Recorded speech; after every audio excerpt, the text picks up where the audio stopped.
Yeah, I'll react to that, sure. Hey guys, what's up?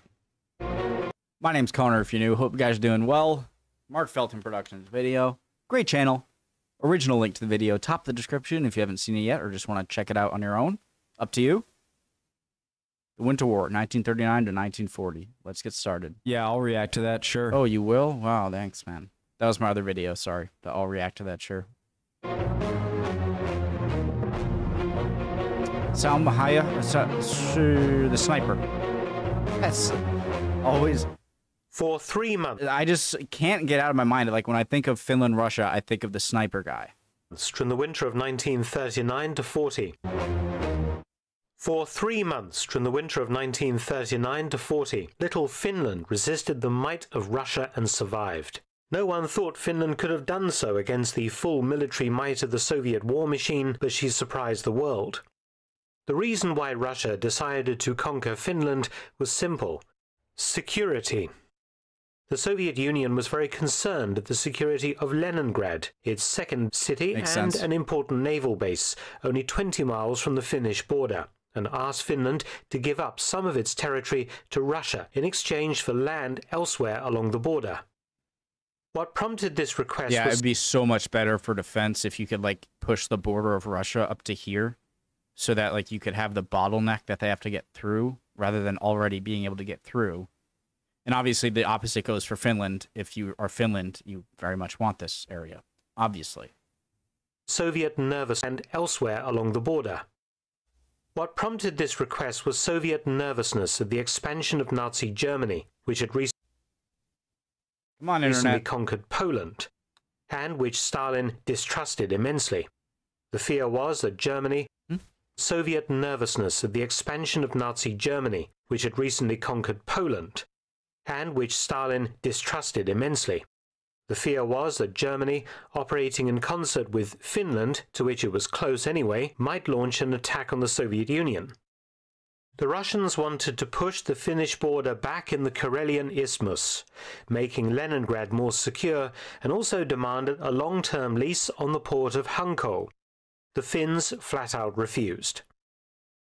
Finland used to belong to the Russian Empire until, following the Bolshevik Revolution in 1917, the Communists granted the right of self-determination to national minorities, including the right to become independent. In December 1917, Finland availed itself of this opportunity and declared independence. The two states maintained an uneasy relationship thereafter, and Russia often tried to foment a communist revolution within Finland, using the Finnish Communist Party and outside agents. Eventually, a non-aggression pact was signed between the two countries in 1932. Stalin viewed Finland as a threat, specifically to Leningrad. He detested the Finnish leader, former Imperial Russian Army General Gustav Mannerheim. How did Stalin see Lenin? He liked him, right? Like, he wasn't that high up in the kind of echelon group around Lenin, was he, right? Wasn't Trotsky more that guy? But then Stalin did some weird, I guess pretty smart work as, like, his work as a secretary or something, I forget. I need to learn more about it, clearly, but if anyone knows... Former Imperial Russian Army General Gustav Mannerheim. Once Stalin felt secure after decimating all opposition to him in the 1937-38 Great Purge, he decided to deal with the threat he perceived from Finland. Entering into negotiations with the Finns in 1939, Stalin had secretly already assembled a huge invasion force should his demands not be met. The war kicked off with a Russian false flag operation. On the 26th of November 1939, a Soviet border post at Mainila was shelled, causing some casualties. Moscow claimed that the Finns were responsible, though recent historical examination had shown that the attack was most probably a Russian false flag operation. The Soviet invasion commenced on the 30th of November. Finland appeared to be in a very bad position.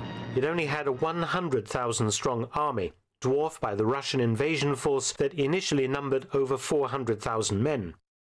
The Finns faced significant problems. They lacked motor transport, communications equipment, anti-tank guns, and sufficient automatic weapons.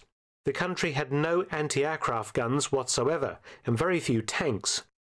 But Finland also had some advantages. The fighting would take place mainly in the densely wooded southern part of Finland, where tanks were much less effective and easy to ambush. The Finns were expert winter fighters and had a thorough knowledge of the land they were defending, and their ski troops in particular would play havoc with the Russians, often operating behind their lines. The Russians, though well equipped, particularly with artillery and tanks, had some real disadvantages. Stalin's recent purging of I feel like if you were doing an attack on skis, sure you would want to do it when the enemy is at a point where there is a downslope after, like in the opposite side of where you attack, because if you so that you can have quick escape on skis, right?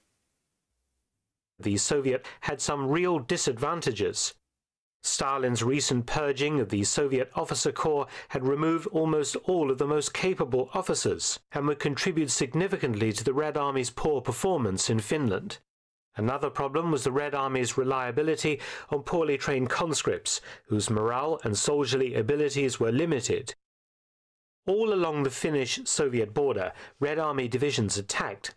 The main Finnish defence was the Mannerheim Line, with 21,000 men defending it in depth across the Karelian Isthmus opposite Leningrad. Look at how many links. Here in particular, the so-called Molotov cocktail petrol bomb was used with alacrity against Russian tanks, destroying 80 in this sector during the initial attack.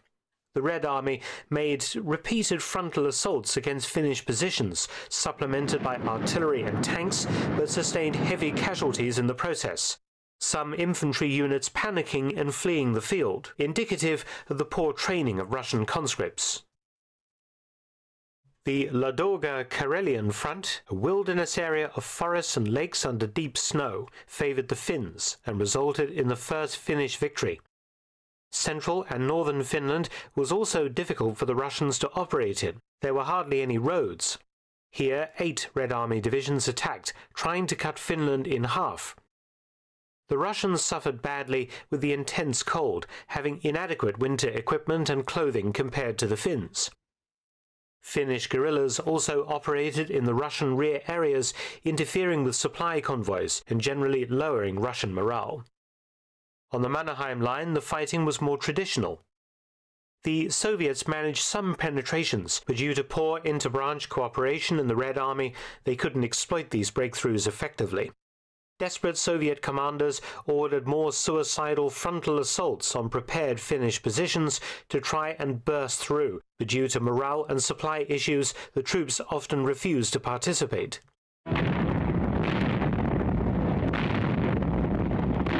North of Lake Ladoga, things looked grim for the Finns. Here, the Red Army outnumbered them 3-1 and had plenty of artillery and full air supremacy.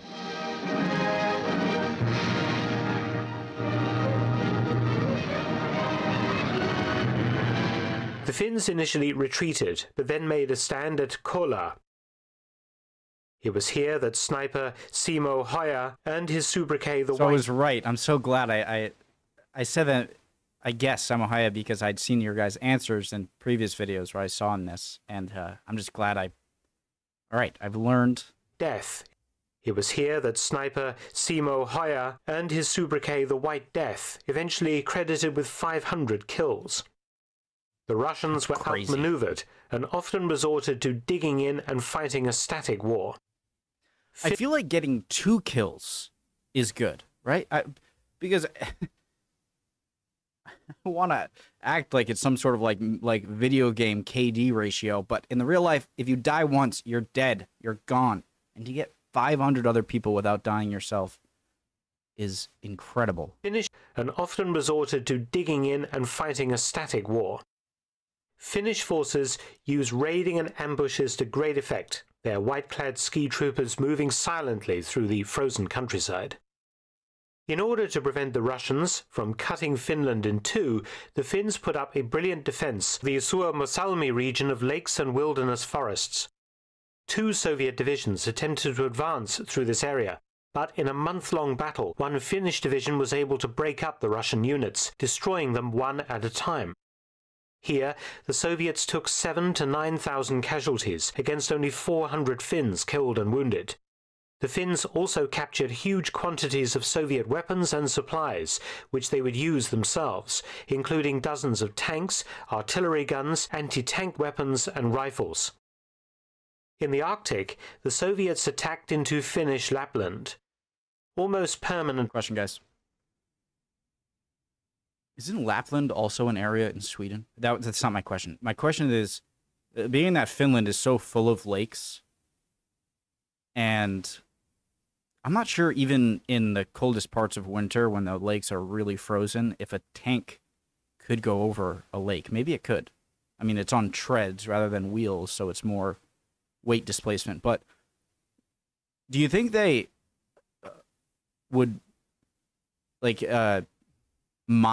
set mines, maybe not like conventional mines, but like mines where like you could blow them up at when you want on major lakes, so that when troops or vehicles cross the lakes in the winter on the frozen lakes, you could blow up the ice and then bad time, or am I just not thinking right here? Dark, the Soviets attacked into Finnish Lapland. Almost permanently dark at that time of the year, the Soviet thrust was nonetheless powerful, with 35,000 men advancing. One division was outflanked by the Finns and forced to retreat, leaving behind most of its tanks and heavy equipment. The Finns counterattacked the other Soviet division until a stalemate developed, but were forced to give up the port of Petsamo, Finland's only ice-free port. Naturally, Stalin was less than pleased by his army's performance thus far.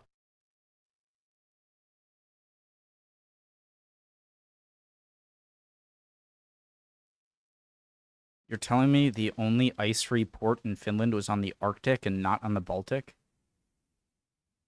Interesting. Maybe because of currents or something? Or maybe somehow the Baltic freezes out. Forced to give up the port of Petsamo, Finland's only ice-free port. Naturally, Stalin was less than pleased by his army's performance thus far. The Russian army had not performed as expected, and the Finns were still defending well, even in some cases counterattacking. Foreign volunteers were also arriving in Finland to help the hard-pressed army.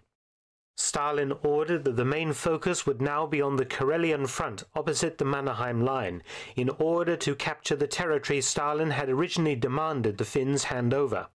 Soviet forces staged training attacks and generally sorted themselves out, solving many of the problems they had experienced earlier, and with the arrival of new tanks and guns, they were ready to launch an enormous attack. The number of Red Army divisions was increased from 10 to around 25, totaling 600,000 men.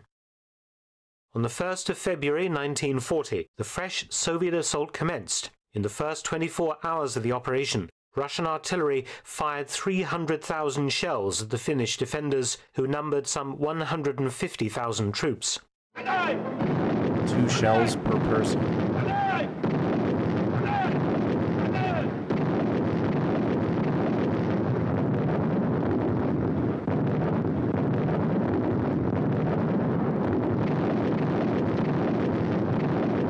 Using mass artillery strikes and infantry attacks supported by armor, the Soviets began to smash through the Mannerheim defenses.